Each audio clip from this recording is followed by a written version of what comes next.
Uh, Thank you, Excellencies, colleagues, and friends. It's great to be here. I've spent an inordinate number of years either educating myself or educating others, and so it's part of the air I breathe every day. But one of the interesting things is that we now understand that education, while being the key to success, and the great equalizer, it's also the very foundation of a prosperous and growing economy. Now, we have a very short time left to try to enroll the remaining 58 million out-of-school children. But as Gordon reminds me every day, we cannot give up. We have to make every effort to get all those children in school. And I want to pledge to you that any country here who wants our help or the help of anybody in the multilateral system, we all stand ready to drop everything else to help you achieve that goal. Now, in addition to getting children in school, what we know is that children need a quality education. A quality education meaning that everyone is actually learning. To prosper in a rapidly changing world, all children need more than a sound basic education. They also need to be creative, critical thinkers, and problem solvers who develop a lifelong thirst for knowledge. The stark reality is that we're nowhere near to fulfilling that goal, especially among children from poor families.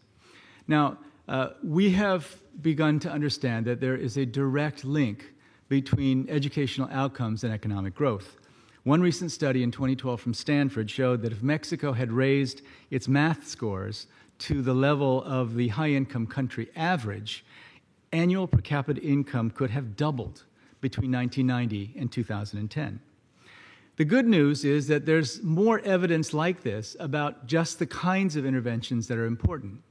One study from Jamaica, in which a group of stunted children were identified, one group of stunted children got a very simple intervention. Over a 2-year period, a young person went to see the mothers of these stunted children and simply spent an hour every week encouraging them to interact with their children more.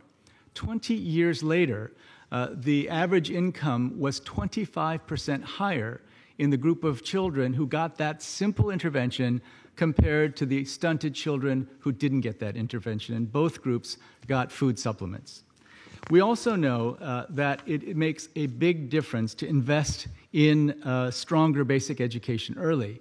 We're very encouraged to see that India is allocating $29 billion to improve educational outcomes for 200 million elementary school children. This is a very smart investment in future economic growth, as well as the right thing to do for these children. Tanzania has dramatically increased primary school enrollment and is now taking on the challenge of dramatically improving learning outcomes. Its ambitious Big Results Now in Education program is trying to make systematic changes to deliver rapid improvements that parents expect, as well as accelerated national progress towards middle-income status. This is a very bold and welcome proposal. Third, we have to focus on the quality of teachers. We know that teachers are the ones who can ensure that children have the foundational skills as well as the ability to process and use information and also develop socio-emotional competencies. One of the things that we understand is that willpower, determination, grit, the ability to complete tasks is critical for success in school and also success in life. And the best teachers can help students with all of those challenges. Recent data has shown that students with a good teacher, and this is in the midst of a very specific definition of a good teacher, compared to the average teacher, gain an average of 1 additional year of learning.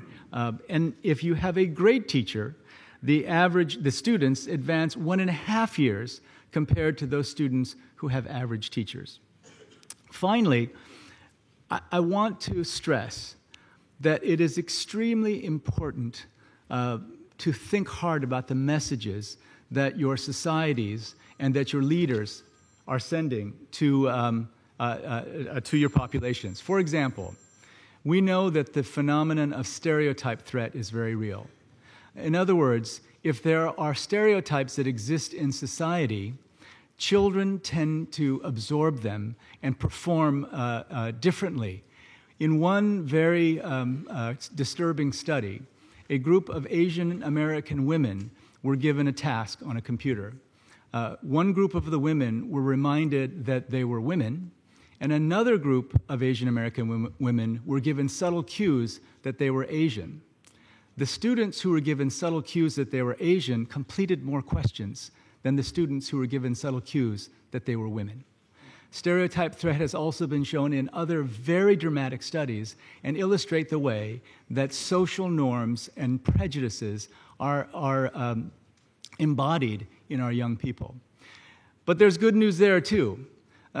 In a study that Carol Dweck has done, she showed that people with a growth mindset, students who believe that anyone can learn anything, do much better in school than students who believe that only certain people can learn things and that they are not one of them. The good news there is that with counseling and with encouragement, some of those students who didn't believe that they could learn were convinced that anyone can learn anything, and their outcomes were then better.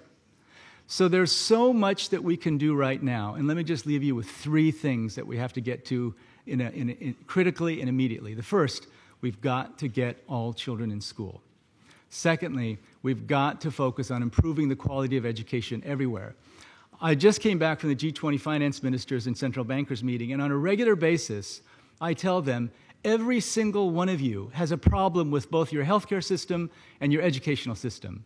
And it doesn't matter how wealthy the country is.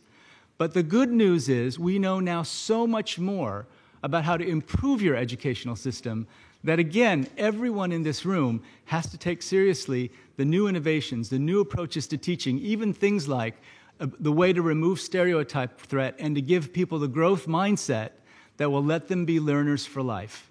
You know, the competitiveness of individual nation states depend on it, but our common humanity must push us to do the best we possibly can for every single student. Thank you very much.